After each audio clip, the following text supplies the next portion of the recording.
Biografi Soekarni oleh Elby Priscilla Alexandra, nomor absen 11. Soekarni yang bernama lengkap Soekarni Kartowidjo adalah tokoh pejuang kemerdekaan dan pahlawan nasional Indonesia. Gelar pahlawan nasional Indonesia ini disematkan kepada Soekarni oleh Presiden Joko Widodo pada tanggal 7 November 2014 kepada perwakilan keluarga di Istana Negara Jakarta. Soekarni lahir pada tanggal 14 Juli 1916 di Desa Sumerberdian, Kecamatan Garum, Kabupaten Blitar di Jawa Timur dan meninggal pada tanggal 7 Mei 1971 pada umurnya yang ke-54 tahun. Namanya jika dijabarkan berarti Su artinya lebih, sedangkan Karni artinya banyak. Tujuan orang tuanya memberikan nama itu adalah agar ia lebih memperhatikan nasib bangsanya yang kala itu masih dijajah Belanda. Masa kecil. Ayahnya adalah Kartodwiridjo, keturunan dari Eyang Ongo, juru masak Pangeran Diponegoro. Ibunya bernama Supiah, adalah gadis asal Kediri. Keluarga Soekarni bisa dikatakan berkecukupan jika dibandingkan penduduk yang lain. Ayahnya membuka toko daging di Pasar Garum dan usahanya sangat laris. Soekarni masuk sekolah di Mardi Siswo, Blitar.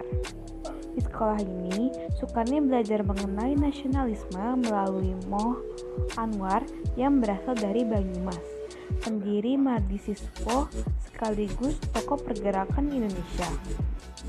Sebagai anak muda, Soekarni terkenal kenakalannya karena sering berbuat onar. Dia sering berkelahi dan hobi menantang orang Belanda. Dia juga pernah mengumpulkan 30-50 orang tempat temannya dan mengirim surat tantangan ke anak muda Belanda untuk berkelahi. Lokasinya di Kebun Raya Blitar, dekat sebuah kolam. Anak-anak Belanda menerima tantangan itu dan terjadilah tawuran. Kelompok Soekarni memenangkan perkelahian itu dan anak Belanda yang kalah dicemplungkan ke kolam. Menjadi aktivis pergerakan.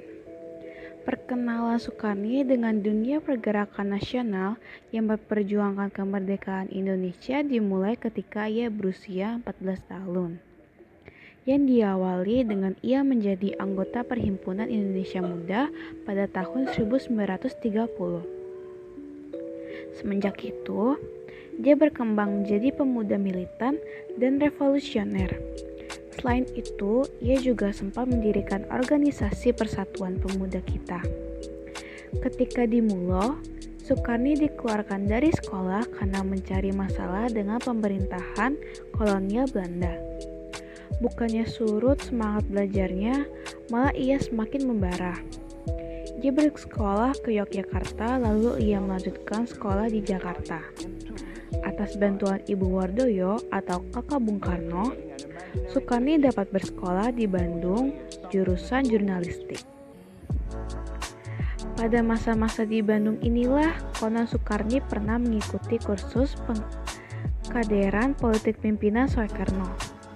Disinilah ia bertemu dan mengikat sahabat dengan Bikana, Asmara Hadi dan S.K. Trimurti.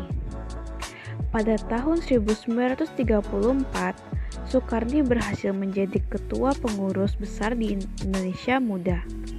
Sementara itu, Belanda mulai mencurigainya sebagai anak muda militan. Pada tahun 1936, pemerintah kolonial melakukan penggerebekan terhadap para pengurus Indonesia Muda. Tetapi Soekarni sendiri berhasil kabur dan hidup dalam pelarian selama beberapa tahun. Masa pendudukan Jepang. Tidak lama sebelum Jepang masuk, Soekarni tertangkap di Balikpapan dan kemudian dibawa ke Samarinda. Namun setelah Jepang masuk, Soekarni beserta beberapa tokoh pergerakan lain seperti Adam Malik dan Bikana malah dibebaskan oleh Jepang. Awal-awal pendudukan Jepang, Soekarni sempat bekerja di kantor berita Antara yang didirikan oleh Adam Malik yang kemudian berubah jadi Domei.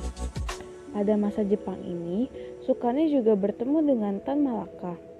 Tan Malakalah yang menjadi otak pembentukan Partai Murba dan dia jugalah yang menyarankan kepada anggota Murba lainnya agar Sukarni yang menjadi ketua umum.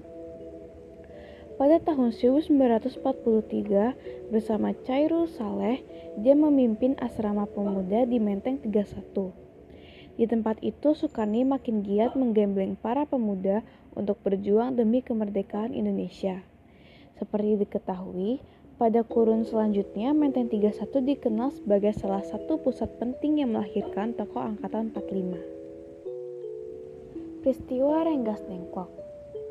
Mendengar berita kekalahan Jepang, kelompok pemuda dengan kelompok bawah tanah di bawah pimpinan Sultan Syahrir bersepakat bahwa inilah saat yang tepat untuk memproklamirkan kemerdekaan. Sukarni, Wikana, dan kelompok pemuda lainnya mendesak Soekarno dan Hatta, tetapi mereka berdua menolak. Akhirnya, terjadilah perdebatan sengit yang berakhir dengan penculikan kedua tokoh tersebut dengan tujuan menjauhkan Soekarno-Hatta dari pengaruh Jepang. Kedua pemimpin itu diasingkan ke Rengas Dengklok oleh kelompok pemuda yang dipimpin olehnya. Akhirnya, semua pihak kemudian bersepakat bahwa proklamasi kemerdekaan akan segera dilakukan pada tanggal 17 Agustus 1945. Selanjutnya, Sukarni mengemban amanat kemerdekaan serta bahu-membahu bersama kelompok pemuda lainnya dalam meneruskan berita tentang kemerdekaan ini. Sukarni membentuk Komite Praksi atau semacam panitia gerak cepat pada tanggal 18 Agustus 1945 yang tugasnya menyebarkan kabar kemerdekaan ke seluruh Indonesia. Khusus untuk para yang pemuda dibentuk API atau Angkatan Pemuda Indonesia dan untuk buruh dibentuk BBI atau Barisan Buruh Indonesia yang kemudian melahirkan Laskar Buruh dan Laskar Buruh Wanita. Menjadi ketua Partai Murba. Semenjak Partai Murba terbentuk pada bulan November 1948 sampai wafatnya, Sukarni menjabat sebagai ketua umum. Dia juga duduk sebagai anggota Badan Pekerja KNI Pusat. Dalam pemilihan umum yang pertama, yaitu pada tahun 1955, Sukarni terpilih sebagai anggota konstituante.